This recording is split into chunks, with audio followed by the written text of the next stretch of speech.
It's a good crop of fish. But then we have the final fish. Oh, God. Who's no longer with us, but was kind of like the main story for the first week. Okay. And that's Rachel. Rachel. Mm-hmm. Yeah. Okay. A lot of people, or no, I think it was somebody on the Discord, I think it was Counter Signal, pointed out. Remember a couple weeks ago we had the chronic illness lady staring at her husband jacking off in the parking lot? Yeah. That's Rachel. That Really? is one-to-one. That's exactly Rachel's large hands typed this Reddit post. Like, Really? Like, oh, yeah. Deformed fats. Like, so, yeah, Rachel is like if this a was big girl. If this was 50 years ago, she would have been the fattest woman on the planet. Well, sure.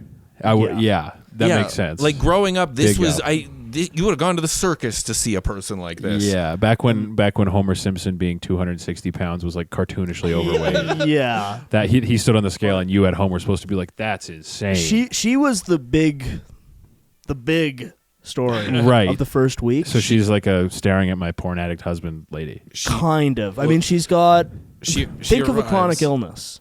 Fibro. Yep, Oh, she's yeah. got- Yep. Of Oh, course. yeah. Okay, of POTS. course. And she's Yeah. Yep.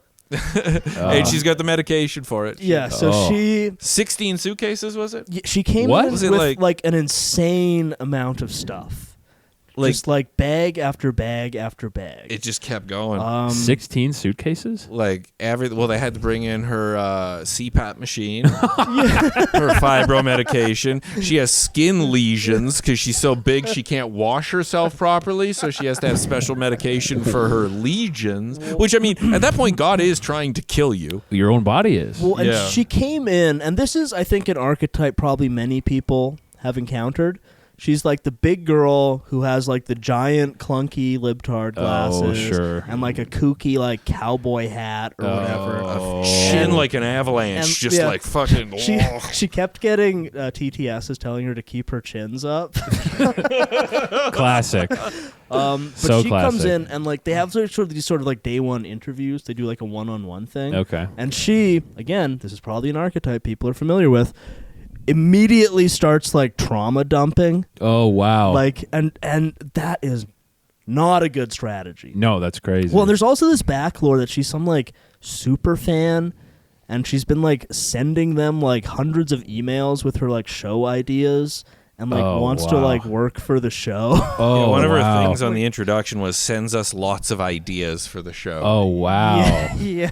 And her goal was to like be an intern with them or something. Oh, my God. But yeah, she Ethnically Jewish also, sorry about Oh, that. really? Yeah, God. Huh. I can't. Good representation on the show. God. yeah. Good. Guys, you guys are so good at PR. It's She crazy. does not look kosher. Well, But yeah, so she comes in, she's got all of her pills. She immediately starts like trauma dumping about like how her friend got killed and she's been, depressed and da-da-da-da-da. And the TTS was probably really nice. was really nice about it. I bet. They were probably really delicate about something like that. And one thing leads to another, and within a day or two, she's in her room. She's weeping. She's crying. As per norm. Wet face. And she had this sort of the thing that I think was most like insane to me, and I would guess this is just how she lives her entire life, is she brought so much shit, right? Uh-huh. So within like 12 hours of being there, her room is just a pile of shit. All her shit is everywhere. And she would basically just spend all day sort of sitting in her room crying and like kind of like moving her stuff around. like and never really getting anything done, but it kind of looks like she's packing or cleaning. Oh. But like the pile never really it just sort of moved. like shifts around like sort of sand in a desert kind of. And she would just like all day would be alone in her room, kind of like absently just kind of like moving her stuff around. And it was like, how like Fent addicts like look through their pockets. Yeah, they're like scutterbugs. It was kind of, she was always doing that and just kind of like shifting her stuff around and like doing like inventory management.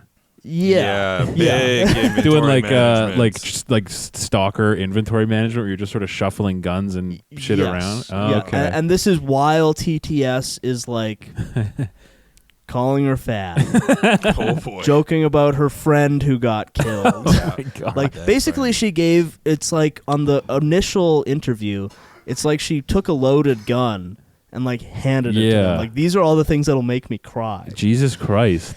Yeah, Holy like shit. here's every morning the fish all had to wake up and make a newspaper, Okay. and she never did that.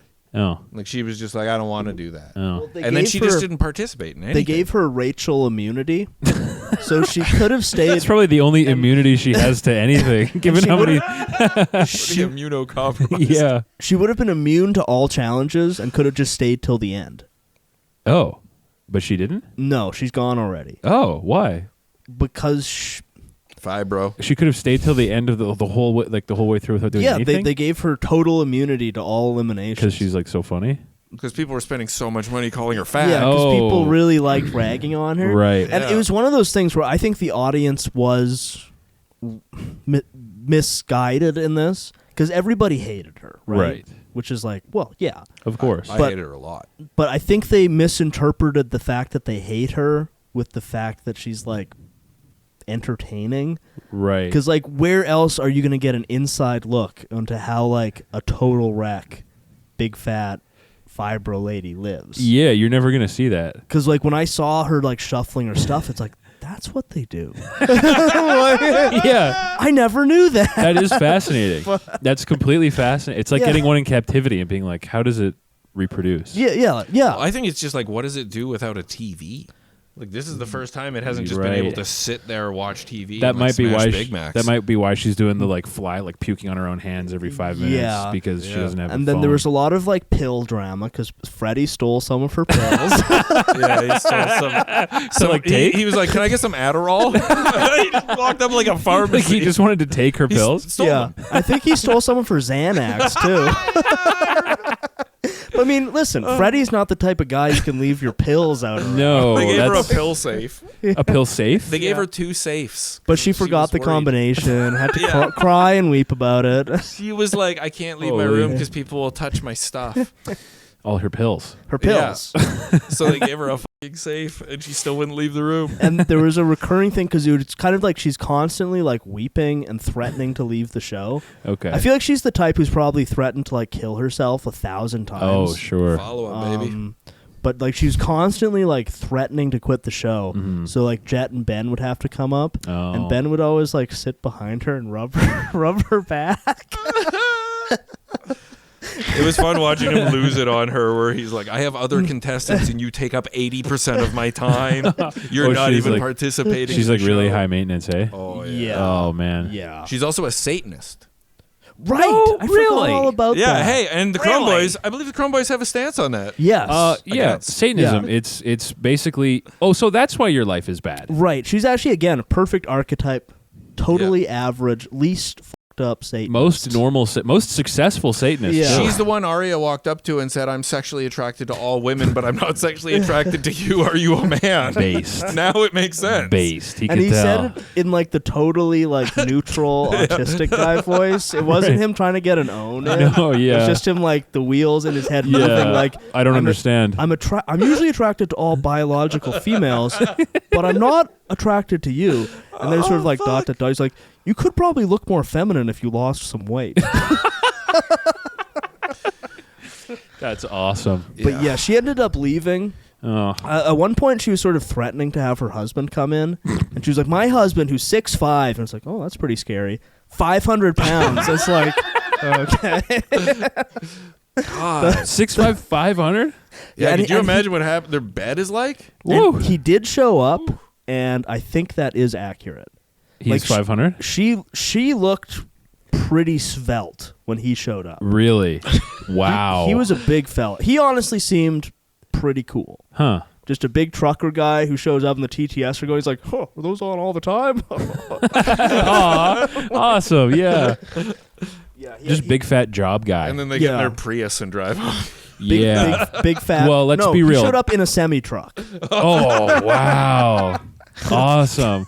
So I was gonna say this is a big fat couple. We know what they're driving, and it's a dirty 2009 Dodge Grand Caravan Yeah. with Literally a semi. But that's crazy. That's awesome. Yeah. That's really sick. Oh, But yeah, because when she finally flamed out, he came to pick her up. cute. What a sweetheart. Yeah, and he honestly seemed like He's probably He a, seemed like a John pretty Goodman character. cool. he's probably a fun guy. Just a giant, fat trucker guy coming to pick up his big, fat, crazy wife. Yeah, honestly, most normal blue collar guy personal life. By the way. Yeah, just having he's an insane big wife. Yeah, he's got to go home to that crazy bitch every That's night. so normal. Like like fibro, insane, shut in, 600-pound, very normal blue collar wife. On day one, she won the challenge counting rice for Israel. And she didn't count any rice. She just said 605, and they're like, "You win." Oh, and everyone's wow. like, "There's way more than 600. We already counted like 8." And like, Oh, they just so she was just winning challenges. so she could have stayed the whole time. Yeah, they were just like coddling her to the extreme, just because like it was really fun to watch. Right. Yeah, I think that's the thing with Cole too. It's not like Cole was fun to watch because he was such a dink Yeah. that like it creates the like heel dynamic. Yeah. It's the same reason you like Chris Jericho or something. Yeah, and it's I think that's the thing with a lot of reality TV. Like, Oh yeah. the person who you dislike is like a powerful Dude. source of entertainment. Mike the Situation is like he was the heel in most TV